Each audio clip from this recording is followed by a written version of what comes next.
So the way the season is developing, I'm finding that the rumours and conversation about replacing certain drivers is happening more and more. And whether this is down to things like poor performance, a declining relationship with the team, or perhaps even just a straight up strategic move, it's intriguing to think who could be replaced and why. A few drivers are having a very odd season, which is clearly not in line with what they're clearly capable of. Now, I think this could lead to them being replaced for the entire season or just being benched for a race or two, paving the way for a substitute driver or a completely new face to jump in the car and show us how it's done. And I do welcome this because I do sense that there is a percentage of the grid that is now kind of looking a bit stale. And it is very exciting to see other new drivers being given a chance. So like I said, may never happen, complete outside bet, but it's interesting to look at it anyway. So let's jump in and see who could be replaced before the end of the season. But before we do, please click that little subscribe button below, as it really helps grow the channel, and I love it when you do. Now, kicking things off is a driver that's been in and around the news for a fair amount this season, not always for the right reasons, and it's self-proclaimed nice guy, Esteban Ocon. A nice guy in the way Joe Pesci's character in Goodfellas calls himself a nice guy. And I say this because regarding his relationship with the team, the bottom has completely fallen out of that, it appears. After the situation in Monaco, with the following announcement that he's going to be leaving the team, and then even the team order shenanigans that we saw over in Canada, it'll be very interesting to see how his relationship with the team develops from here on in, or develops downwards. Declines, more accurately. From what we've seen so far, his general demeanour this season, his relationship with the team, hasn't been good at the best of times. So now it's public that Alpine have chosen not to continue with him, and Esteban kind of knows that he's not really wanted anymore.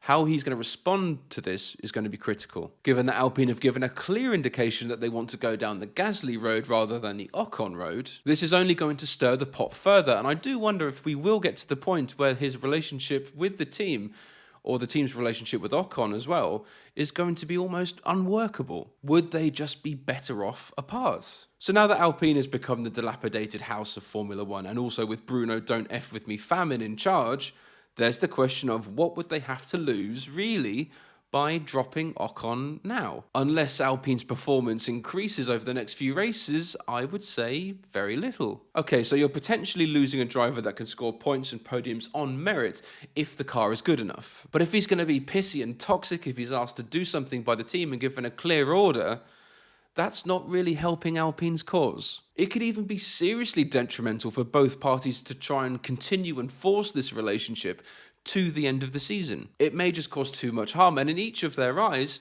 the other party is the problem. However, though, with Alpine wanting to continue this momentum that they've gained through Canada and ultimately try and jump past Haas in the Constructors' Championship, if this form continues, it may just make more sense to keep Ocon on. But if Alpine finds themselves in another incident with Ocon, perhaps colliding with Gasly, disobeying team orders, or even saying something negative about Alpine publicly, I do wonder if it's best for both parties just to call it quits early and go their separate ways. If his relationship with Uncle Toto is as good as he says it is, Ocon could even go and sit in the Mercedes garage for the remainder of the season and work on trying to find another drive elsewhere. And with that, Alpine could effectively try and start the 2025 season early with a new driver, perhaps even Jack Doohan as well, and just work on trying to rebuild the team. And with light of them looking at new engines at the moment and bringing Flavio Briatore back on board, God knows what's next for these guys. So all in all, if Ocon allows himself to be torpedoed by his attitude and relationship with the team, which then leads to a reaction from himself, there is a chance, I think, that Ocon could be shown the door before the end of the season. Okay, so this next one is a bit of a wild card, but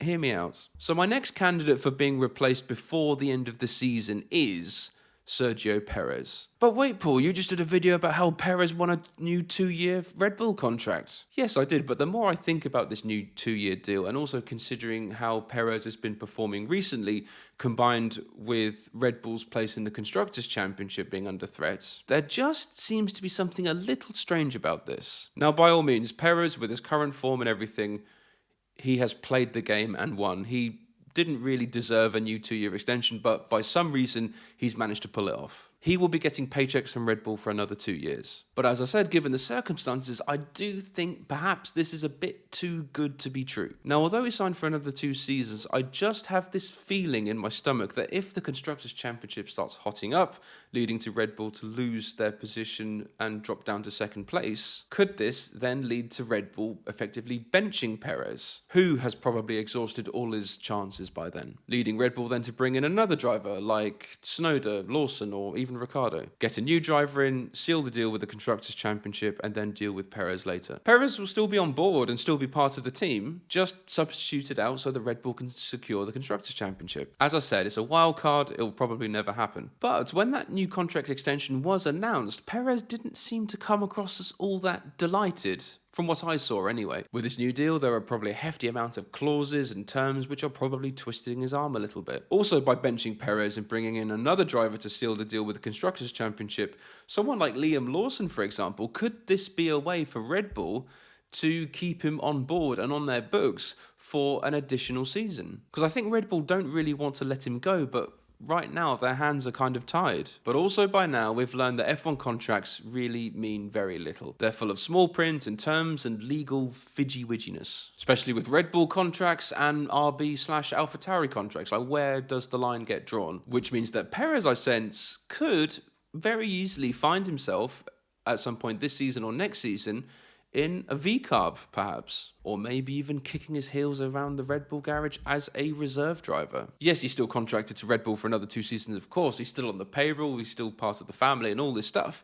He just doesn't happen to be driving. Now, I believe the Constructors' Championship will hot up this season. I think it will be the championship to watch. And this means that Red Bull won't just be able to rely on Max alone like in previous years. They'll need both their drivers to put in their full shift all the time. And if Perez continues to do things like not getting through to Q3, fumbling around the midfield, getting into silly accidents, and not be right on the tail of Max, which is what he's there to do, Red Bull, I think, could very seriously consider sitting him out. Let's face it, they're not going to lose the championship just because they don't want to hurt the pride and feelings of one of their drivers. This is probably the most cutthroat team on the grid right now, and let's not forget that. They haven't slit any throats recently, but that knife is definitely in their pocket. So with that, I sense that Red Bull are not going to sack him entirely. They'll sit him in the garage so that a driver like Lawson, for example, can go out and effectively score a goal in injury time. Please let me know your comments on that one, because as I said, it is a wild card, it is a long shot, but not completely outside the realms of possibility, I don't think. So following a wild card, let's do something which I think is a certainty, a shoe-in,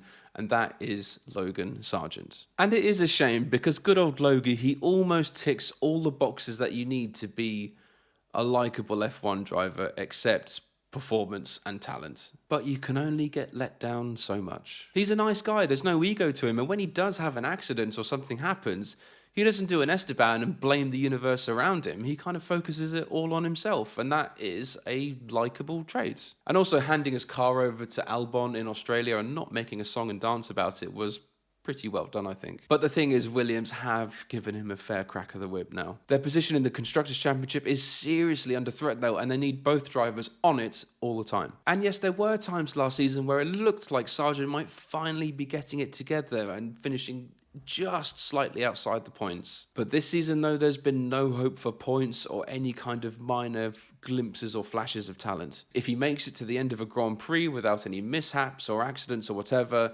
it's a miracle. And unfortunately, he's become part of that elite club of greats that you can rely on to bring out the safety car. He's on his way to becoming a safety car merchant. Now, in contrast, Alex Albon has thoroughly smashed him in the qualifying performances and repeatedly beats him on race day. So not only does this make Sargeant look bad, I sense that there's also a chance that it's also making Albon look better than he actually is. And because of that, it's giving Albon potentially an easier ride, which in turn could actually be hurting Albon's development, considering that he's on easy street up against Sargeant every week. You know, from his perspective, going from the likes of Max to Latifi and Sargeant has got to be a godsend for him. On his worst day, he just has to be slightly better than Sargeant and he gets all the pats on the back and he's the team leader. Now, I really like Albon. I think he's a great driver, but he does need that new driver to come in and just put the pressure on a little bit. Williams are in a precarious position right now, as Alpine have now started hauling points in and they can't afford to be boxing with